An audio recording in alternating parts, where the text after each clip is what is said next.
Hey guys, it's Mike with Carscoops, and today we're checking out the 2021 Toyota Avalon TRD. This isn't going to be your typical review because it's kind of an exit interview, as the Avalon is being discontinued in the United States after the 2022 model year. As you know, the Avalon was introduced in 1994 and has been around for 5 generations, and it's built a reputation for being a large and luxurious sedan. Well, the Avalon is typically seen as an older folks car. The TRD variant is based on the 𝗙𝗿𝗍𝗋, so you have an aggressive front fascia with a gloss black grille. But the TRD goes further as it adds a body kit with a front splitter, side skirts, a diffuser, and a rear spoiler. You'll also find 19-inch lightweight wheels and a catback exhaust system. It's a little over the top, but it gives the car a little bit of character, helps it stand out from your typical model. The sporty styling continues in the interior, as you'll find perforated soft-tack seats with ultra-suede inserts and red contrast stitching. There's also heating and TRD embroidery on the headrest. Elsewhere, there's aluminum trim, red seat belts, and TRD floor mats. It's kind of nice touches. It makes the car feel a little bit sportier, but all in all, it's pretty much your typical Avalon.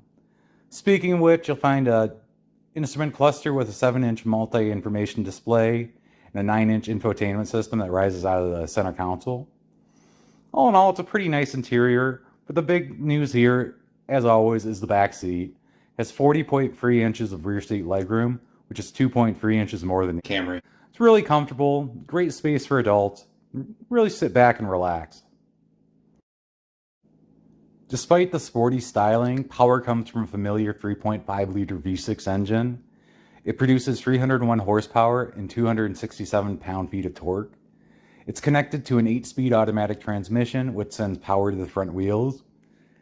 It's a relatively quick car, as you can get from 0 to 60 in about 6 seconds, but it isn't overly fast, and it doesn't feel terribly sporty in terms of engine response and performance.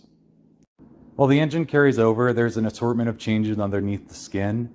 In particular, there's thicker underbody braces, unique coil springs, special shocks, and stiffer stabilizer bars. They help to improve handling and give the car a sportier ride.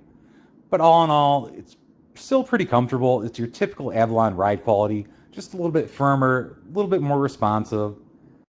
At the end of the day, the Avalon TRD builds on the legacy of its predecessors, as it's spacious and comfortable, but a little bit sportier. The only problem here is that it costs a little over $44,000. And you can get a Chrysler 300S V8 or a Dodge Charger Scat Pack for less money, and they offer better performance. So the thing is, with the Avalon, it's not necessarily a bad car because it has a lot of things that people want. It's just that the market is changing, and that's why it's being dropped in the US.